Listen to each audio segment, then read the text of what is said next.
Thanks. Sis was 9 years my senior. Beautiful, kind. To me, she was in every sense the ideal woman. Now, as I said earlier, we're a family of commoners through and through. But my father proved to be a very capable government official. And eventually, he was promoted to an important government position, where he started to make a name for himself.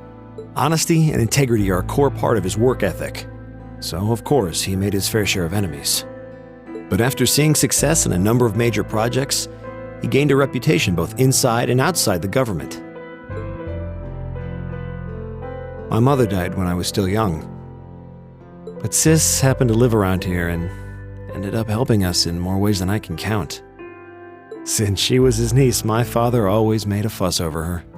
And even though she didn't live in the same house, she was like a real sister to me, and a real daughter to my father.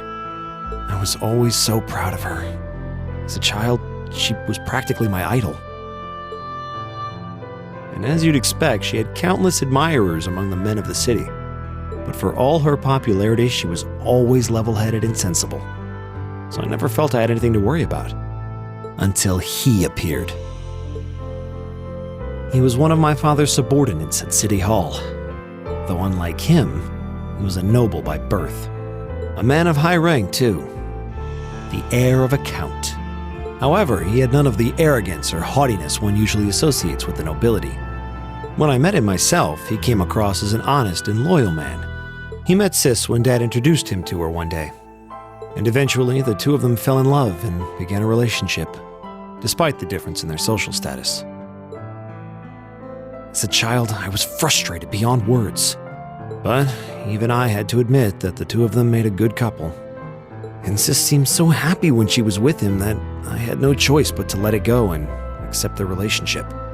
Time went on and they became engaged, with Dad acting as the go-between. And that's when everything started to fall apart. His family couldn't have been more blatant in their attempts to undermine the relationship.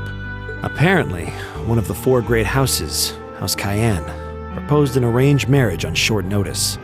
And the Count's family were up in arms at the thought he might choose to take a mere commoner as his wife.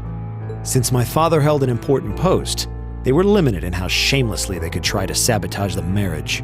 But they began to harass and threaten her in secret every way they could think of. They made her life a living hell. Maybe she didn't want to cause trouble for the man she loved, or perhaps she did it out of consideration for my father. But all that time, she chose to endure it alone. She never discussed it or asked for help. And finally, it became so crushing that she took her own life. It was only afterward that my father and I learned what had really happened. It seems that at the very last, he had chosen to betray her love for him. "But I told her," he said. "I told her I'd treasure her as my mistress instead if she'd just accept that we couldn't be married. I just don't understand it. Why would she take her own life?"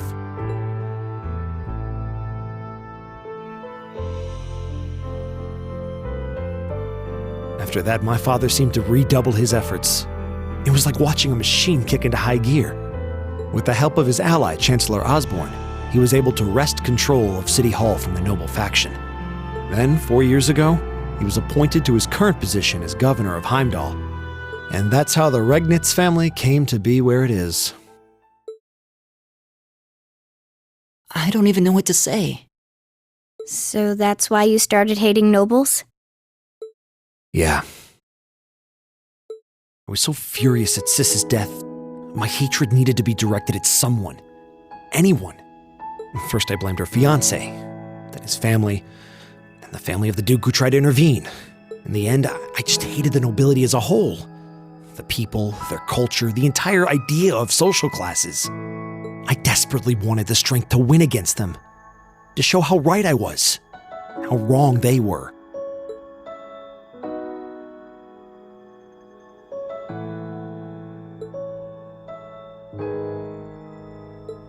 But deep down, I knew the truth about my hate.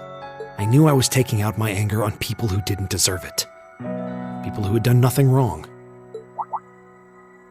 You did? They may be from different social classes, but people are still individuals. Sis's fiancé was faithful to her. He just wasn't strong enough to shield her from all that ugliness, despite his love. And the Count and his family were only acting in their best interests, which is to be expected, really. Ultimately, I've had to acknowledge that not all commoners are good people, and not all nobles are unworthy of respect. Eustace might not have done much to change my opinion, but getting to know you two showed me that there are nobles who live up to that name. Machias. I have no idea how my father feels about all of this, but this is how I've come to feel. I see. You have my thanks. I'm glad you felt you could talk to us about it.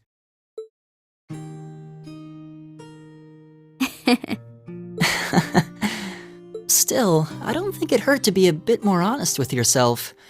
If you're willing to admit all of that, maybe you can find it in you to be friends with Eustace too. Are you kidding me? I might accept that not all nobles are bad, but that arrogant, self-centered fool can go choke on a palm. Always mocking me for spending so much time studying, or telling me I need to get out more. I don't think he goes quite that far. Besides, I don't think he does it on purpose. He doesn't mean any harm. That's the most irritating part! He does it without thinking! Well, that was a good coffee break, wouldn't you say?